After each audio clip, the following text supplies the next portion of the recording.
Olá, meus amigos, irmãos, irmãs, nós estamos aqui para mais uma mensagem e eu quero te fazer um convite. Separe esse tempo, dê toda a atenção para aquilo que o Senhor vai falar no nosso coração. Saia de toda a distração, tire desse momento, esse tempo, para que você possa se dedicar mesmo a ouvir aquilo que o Senhor tem preparado para nós. Para nós conversarmos hoje, eu quero falar com vocês dois textos bíblicos, que na verdade são dois textos distintos que vão nos fazer a meditar no mesmo assunto. Mas antes disso eu quero te fazer um convite. Se você ainda não é inscrito no nosso canal, se inscreva. Se inscreva no nosso canal, deixe o seu like, deixe o seu comentário e compartilhe a mensagem. Amém? Deixe o seu like. Abra sua Bíblia comigo. Em 1 Reis, capítulo 19, eu quero ler o versículo 2.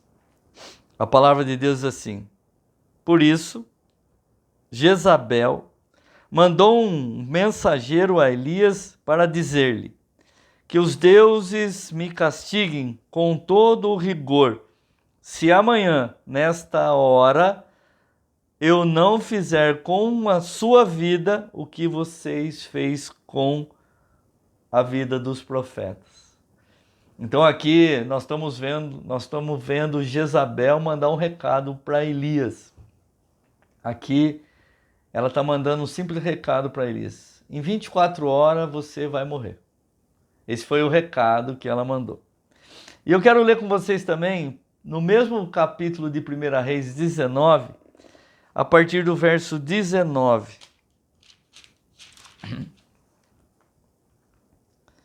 E a palavra de Deus diz assim: Então Elias saiu de lá e encontrou Eliseu, filho de Safete. Ele estava arando com 12 parelhas de boi, estava conduzindo a 12ª parelha. Elias o alcançou e lançou sua capa sobre ele. Eliseu deixou os seus bois e correu atrás de Elias e disse: Deixa-me dar um beijo de despedida em meu pai e minha mãe, e então irei contigo. Vá e volte, respondeu Elias. Lembre-se do que lhe fiz. E Eliseu voltou, apanhou a sua parelha de bois, os matou, queimou o equipamento de arar para cozer a carne e deu ao povo, e eles comeram. Depois partiu com Elias, tornando-se o seu auxiliar. Amados, nós lemos dois textos para falar de uma coisa muito necessária na nossa vida, na nossa caminhada com Deus, que é a confiança.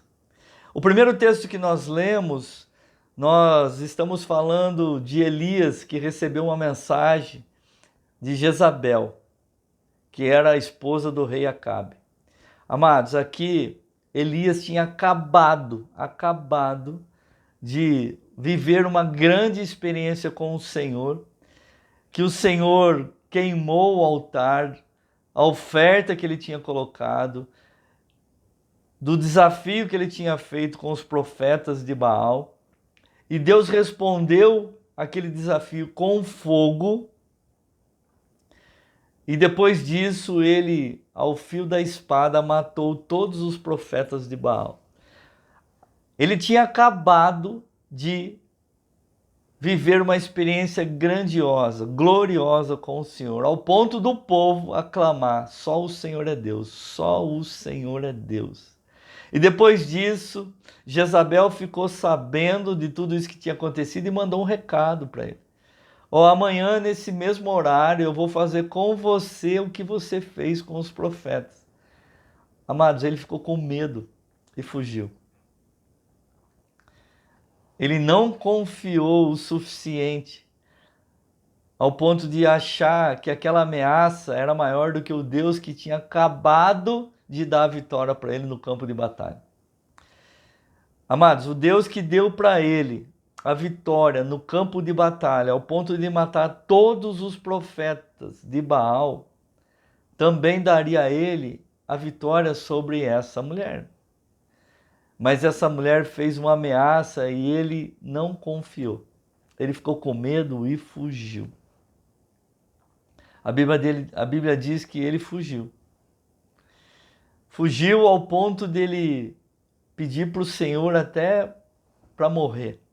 O tanto foi o temor, o medo que ele teve. Percebe, amados, que a gente se esquece muito rapidamente daquilo que o Senhor tem feito na nossa vida, ao ponto de nós não confiarmos mais que Ele continua fazendo, que Ele é poderoso para continuar fazendo, operando na minha vida, na sua vida, ao ponto de nós confiarmos tanto e descansarmos nele. Ele simplesmente ouviu isso e fugiu. O Senhor mandou um anjo lá falar com ele e falou: levanta, que você tem muito ainda para fazer, caminhe. E aí ele nessa caminhada, amado, nós chegamos nesse segundo texto que nós lemos.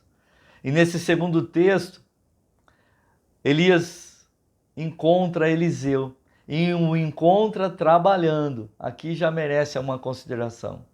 Deus nunca, amado, vai trabalhar na minha vida e na sua vida se nós não estivermos trabalhando. Parado, não vai conseguir.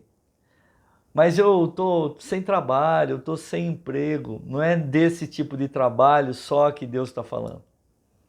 Na verdade, Deus tem uma aversão à preguiça.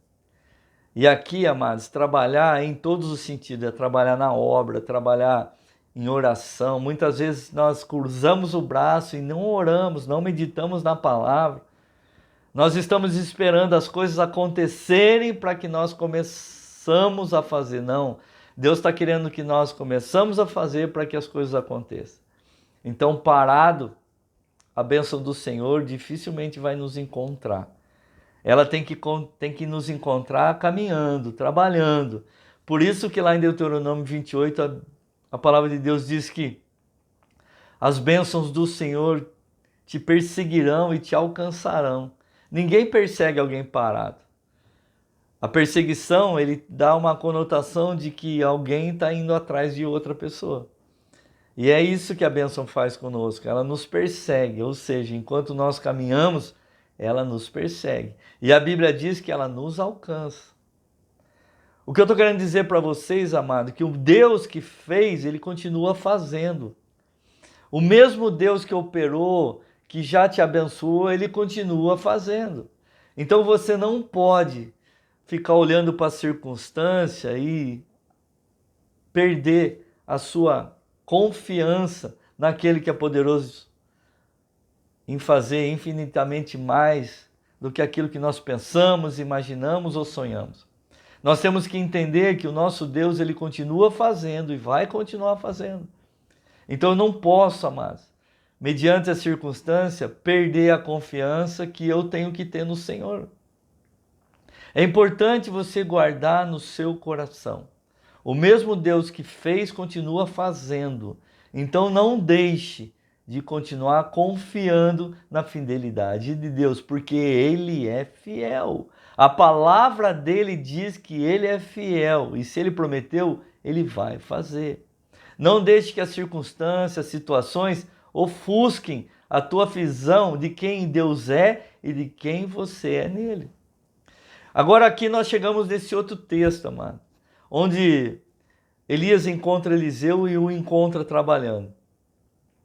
A Bíblia relata que ele jogou a capa sobre ele e saiu andando. Aí Eliseu sai correndo atrás dele e fala: só deixa eu me despedir do meu pai, da minha mãe, dá um beijo neles de despedidas e eu vou te seguir. É como se Elias estivesse falando para ele: faz o que você quiser, eu não estou te segurando. E ele diz que vai lá, amados. E a Bíblia não relata que ele beijou a mãe, que ele beijou o pai. A Bíblia não relata que ele se despediu. A Bíblia relata que ele chegou lá, ele matou os bois. A madeira, tudo aquilo que ele estava usando para parar a terra, a Bíblia diz que ele tacou fogo. e usou aquela lenha para cozer a carne, ou para fazer um assado, um churrasco, e deu para o povo comer. Amados, ele fez de tal maneira que não tinha volta. Ele confiou tanto no chamado que ele destruiu tudo aquilo que porventura poderia trazer ele de volta. Ele confiou tanto no chamado que ele acabou com tudo aquilo que o prendia naquele lugar. Isso é uma confiança verdadeira, amados. E é isso que Deus espera de mim e de você. Que nós venhamos a ser como uma criança. Se você pegar uma criança pequena, colocar ela num lugar alto, falar fecha os olhos e pula, ela vai pular, amados. Ela vai pular. Se o pai fizer isso, ela vai pular. E se ele se distrair, é perigoso ele pular e ele... Porque a criança vai pular. Ela não pula porque ela é corajosa, ela pula porque ela confia. Ela confia que o pai não vai deixar ela cair. Ela confia que o pai é aquele que dá segurança. E o nosso Pai Celestial, o nosso Senhor, é esse Deus, é esse Pai amoroso, é esse Pai cuidadoso, é esse Pai que não vai deixar com que você venha a sofrer, amados, consequências se você seguir tudo aquilo que Ele tem direcionado você. Eu não estou dizendo para nós fazermos aquilo que está na nossa cabeça, aquilo que eu bem entendo, não. Eu estou falando de nós seguirmos as instruções do Senhor. E aí a responsabilidade é dele de trazer a colheita e tudo aquilo que nós precisamos. Nós temos que entender que nós temos um Pai amoroso, um Pai cuidadoso. E eu estou querendo deixar para você essa mensagem: confie, amado. Confie feito uma criança. Feche os olhos e se jogue totalmente nos braços do Senhor, porque aquele que fez a promessa é fiel e Ele não muda, Ele não mudou, Ele continua operando maravilhas no meio do teu povo. Então, amados, confie plenamente. Não faça como Elias, que depois de ter vivido algo maravilhoso na presença do Senhor, uma simples circunstância fez com que ele esquecesse tudo aquilo que ele já tinha vivido. E isso é uma mensagem para outro dia, mas esse é o papel do Espírito Santo, te fazer lembrar. É por isso que ele está aí. Para que nem eu e nem você venhamos a esquecer quem Deus é e quem nós somos nele. Amém? Confie, de olhos fechados, confie, salte nos braços do Pai. Eu quero orar pela sua vida, abençoando você. Pai, obrigado, Deus, por essa mensagem. Obrigado, Senhor Deus, por despertar no nosso coração essa confiança, essa convicção de que o Senhor é fiel, que o Senhor não falha e aquele que fez a promessa vai cumprir nas nossas vidas, em nome de Jesus. Eu quero te pedir, Pai, que o Senhor continue nos fortalecendo, que o Senhor continue nos guardando, que o Senhor continue, Pai, em nome de Jesus, nos abençoando, nos protegendo, nos livrando, Senhor Deus, de todo o mal. Nós sabemos, Pai amado Todo-Poderoso, que a nossa confiança está em Ti. Nossa confiança, Pai, está no Senhor, porque o Senhor é o único suficiente Salvador das nossas vidas e é o único capaz de transformar toda e qualquer situação que porventura venham se apresentar nas nossas vidas. Eu sei, Pai, que aquele que prometeu é fiel, aquele que prometeu, Pai, cumpre, aquele que prometeu não falha, não tarda, o Senhor é preciso. Então eu quero te pedir, Pai, em nome de Jesus, continua, Deus, nos direcionando, que os nossos olhos estejam voltados somente ao Senhor, que nós possamos, Senhor Deus, a todo tempo, tirar os nossos olhos da circunstância, tirar os nossos olhos da situação e colocar os nossos olhos fitos no Senhor, porque nós sabemos, Pai, que do Senhor vem a resposta, do Senhor vem o socorro, do Senhor vem o escape. Continua, Deus, em nome de Jesus, fortalecendo a vida do meu irmão, da minha irmã, dando graça, dando, Senhor Deus Todo-Poderoso, esperança, dando a eles, Pai amado, força para que eles continuem caminhando rumo ao alvo, e o nosso alvo é Jesus Cristo. Eu quero, Pai, abençoar a vida do meu irmão, da minha irmã, declarando, Senhor Deus Todo-Poderoso, a prosperidade, a resposta do Senhor para a vida de todos. Eu abençoo, Pai, em nome do Pai, do Filho e do Espírito Santo. Amém, amém e amém. Beijo no seu coração, amados. Até a próxima, em nome de Jesus.